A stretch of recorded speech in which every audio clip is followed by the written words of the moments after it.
Hi, I'm Lucy Fuller. I was here 2 weeks ago. It's nice to see you all again. Thank you for letting us come and speak. I'm, as many of you know, a veterinarian at the Charleston Animal Society in Charleston, South Carolina, 1236 Sunset Drive. And I am here in opposition of the bill. And I would just like to say that I agree with quite a bit of what Dr. Kiesler said about animal care and quality of care. And I know I spoke about that 2 weeks ago and how important that is to us. And certainly as a shelter veterinarian, I have seen not only the great care that we provide at CAS, but also the substandard care that some animals do receive. But I think what's important here is that while the bill would seek to, as they say, put shelter veterinarians on the same playing field, it's purported to put shelter veterinarians on the same playing field as private practice veterinarians. I don't know that it would actually do that. If the problem is that non-veterinarians are prescribing medications and seeing animals, how would restricting shelter veterinarians or changing the restrictions on shelter veterinarians do anything to address that? I certainly agree that it's a problem for someone who's not a veterinarian to prescribe a medication. It's illegal. I just spoke to my staff about it 2 weeks ago to make sure that we're being careful about consulting the veterinarian. Even though you feel like you might know what I'm going to say, you still have to come ask. So it's definitely very important. But these shelters that have the lack of resources, don't have veterinarians, or don't follow the restrictions that are already in place with the Practice Act. If they don't have the money to hire a veterinarian now, passing this bill isn't going to make a difference. And if the reason they're doing what they're doing is because they don't have resources. Putting restrictions on veterinarians isn't going to make a difference because they don't even have one. So that's kind of the point that I'm looking at. I feel like we can do a better job of addressing quality of care in this state. I don't think that, I do feel like the point of part of the bill is competition. And I think we need to call it what it is. I understand the uncertainty that's in the veterinary community. I own a private practice as well.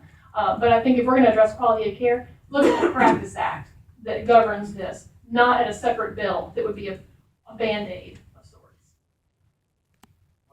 Sure. Shelters, are they covered under LLR now? Or not? They are. So there are to some extent. So I'm a veterinarian. Now when I took my license exam, I had to write out what you have to have on a prescription label, just like everybody else. There's no difference there. I know what should be on there and what shouldn't be. My license is already governed by that legislation that's in the Practice Act. Shelter workers are exempt and allowed to do some things to animals owned by a shelter. So if I'm not in the building, it is technically legal for my staff to do certain things like, give medication, that kind of thing. We don't let them do it without, our approval, but, it's technically legal. But that's a Practice Act issue. I think we should, my opinion is that we should talk about that on the Practice Act, but not pass this bill that really is about competition, honestly. When you issue medications, do you do it in a baggie? No.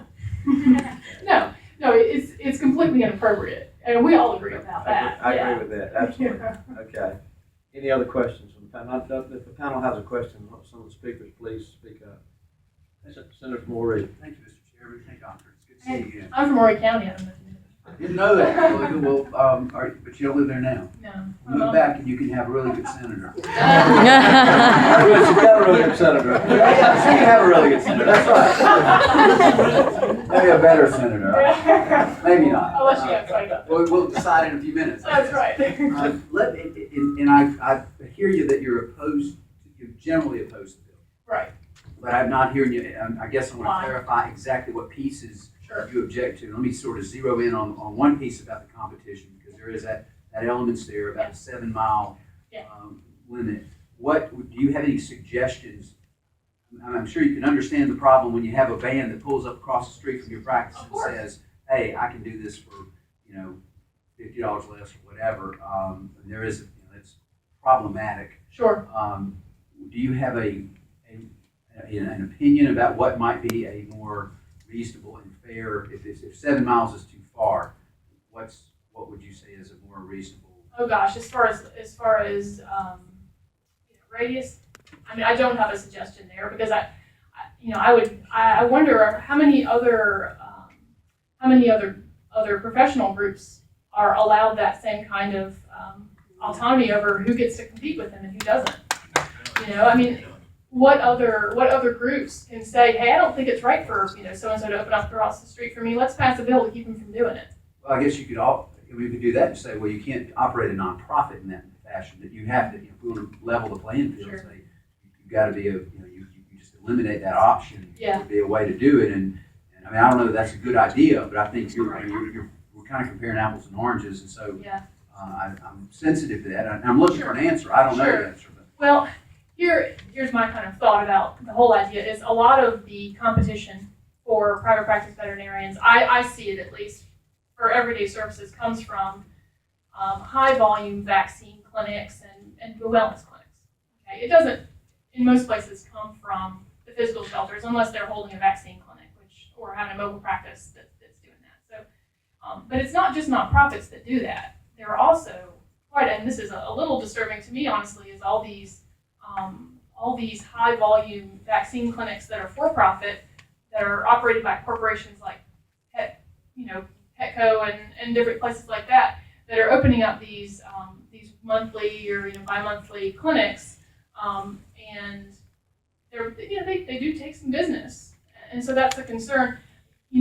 I don't think that passing this bill is going to do a thing. It's not going to do a thing about those. It's also not going to do a thing about that competition. The main benefit that these groups get from, there of course are the tax benefits for the physical building, but shelter discounts that we get from Patterson and all these companies are volume discounts. If anybody else bought 20,000 vaccines, they get a low price too. So I think it's worth remembering that it's a volume thing. It's not necessarily the nonprofit part. Thank you, ma'am.